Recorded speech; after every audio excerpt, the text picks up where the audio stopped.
Hey, Changemaker!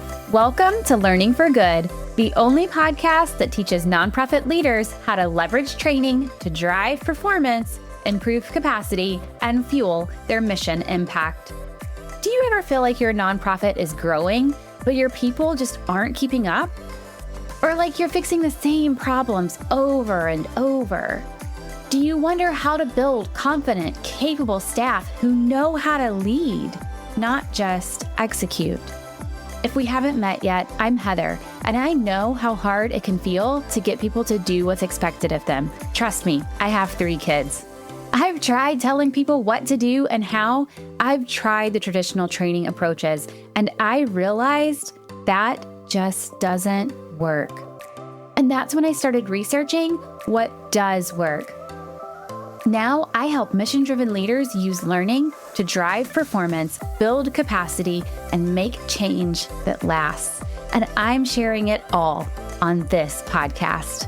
So block your calendar, turn off your Teams or Slack chat, and let's dive in. It's Learning for Good. If you've been around for a while, you probably know I have 3 kids. The youngest is 3. And I call her my wild card. You just never know what you're going to get with her. She is so sweet and loving, and she's the first to tell you how much she loves you and give you hugs and all the things. She cares for other people, but she's also 3. So if you take your eyes off of her, she's going to get into something she isn't supposed to. I turn around to load the dishwasher, and she's drawn all over her sister's planner. I leave her in her room for a few minutes and she's torn a book to pieces. She isn't consistent. And so she requires a lot of babysitting, for lack of a better word. I have to keep my eyes on her at all times, and I have to know where she is and what she's doing. It can be exhausting, but I also know she's going to grow out of it. I'm teaching her, I'm guiding her to make better choices. And eventually, as she matures, that's going to make a difference. The problem is, many nonprofit executives are working with teams that need a babysitter. You feel like you can't take your eyes off of them. You never know what they'll do or what they won't do. And so you find yourself in their work and in their decisions rather than being able to operate as the executive you are. You need them to mature a bit, so that you have time to think and lead.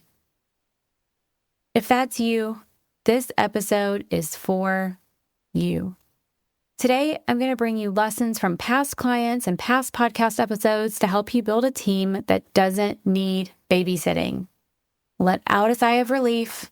It's about to get a whole lot easier. Let's dive in. It's Learning for Good.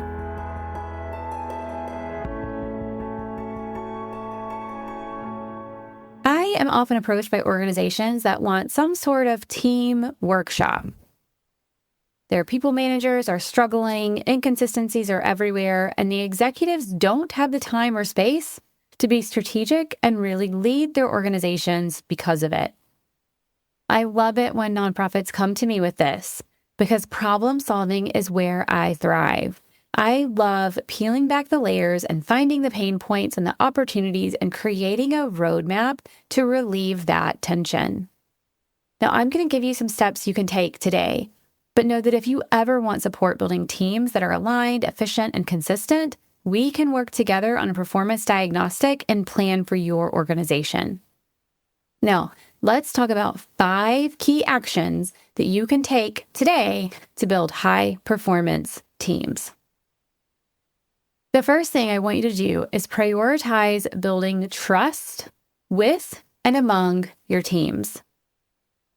Why trust? According to a Forbes article, a PwC survey found that 61% of employees said if they don't think their employers trust them, their ability to do their job is impacted. Trust is what allows teams to collaborate more effectively, to take smart risks, and innovate. It's also what allows nonprofit executives to take a step back, meaning less oversight and micromanagement required. So one of the first things I want you to do is start building trust. Even if you think trust exists, spend time here. Now, the second thing I want you to do is provide clarity about roles and expectations. People need to know what's expected of them, what success looks like, and how their role connects to the bigger picture of the organization. Now, this may sound obvious. You may feel like that's already clear, but there are often a lot of unspoken rules, undocumented processes across organizations. And that opens the door to confusion and chaos. And that means that nonprofit executives have to step back in and save the day more often than they'd like.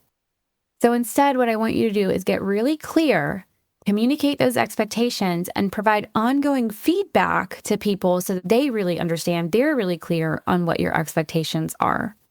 Now, the third thing will take a little bit more time. We want to build relevant skills.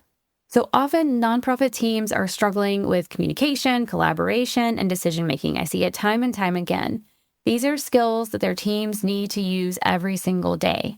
But many organizations have never spent significant time building these skills and talking about what they look like in action in their organization in particular. So yes, they may come to you with some level of communication skills, but what does it look like to communicate in your organization?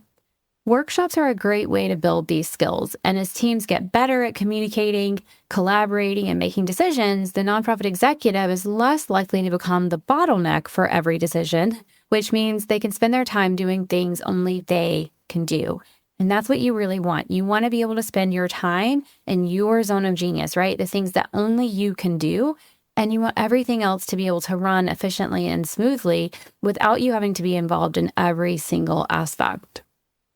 The fourth thing that I want you to do is that I want to make sure you're turning your people managers into capable leaders. So to ensure consistency and efficiency across the organization, executives should implement a comprehensive leadership development program to convert people managers into true leaders. A lot of times in nonprofits, seen it time and time again, individual contributors get promoted into people manager roles, but there's no real support for them in this new role, and the expectations are different than what they were in the individual contributor role, right? So then we have them in this role. They don't feel capable. They don't feel confident. A lot of times they burn out. And what it does is it opens up inconsistencies and just other challenges within the organization. So if we build a comprehensive leadership development program and start to convert these people managers into not just good people managers, but also real leaders, we are freeing up the executive's time in so many ways. Middle managers are going to lead effectively. They're going to be able to handle team level inconsistencies, and it's really going to make a difference for the nonprofit executive. Now, the last thing that I'll add here is to use coaching to support ongoing staff performance. So a lot of times we give directives, we solve problems, and instead what we should really do is use some coaching questions and a kind of a coaching approach to improve staff performance over time. A few coaching questions that I really like based on the situation behavior impact model. What is your perception of the situation? How are you responding to the situation? What is the impact of that response?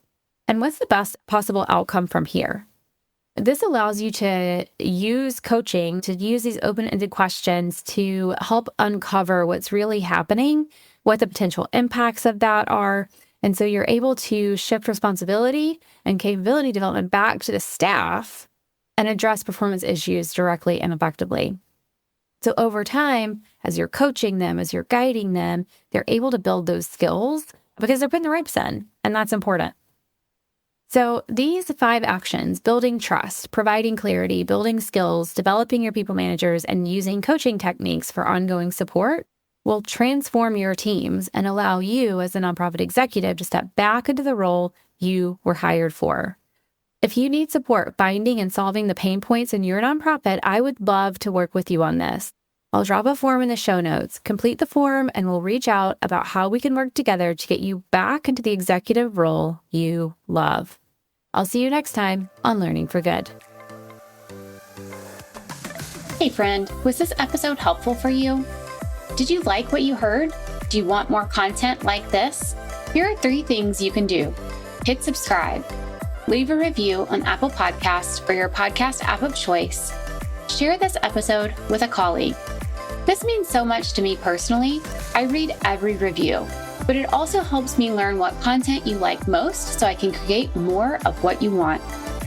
All right, turn that Teams or Slack chat back on when you're ready, and I'll see you next time on Learning for Good.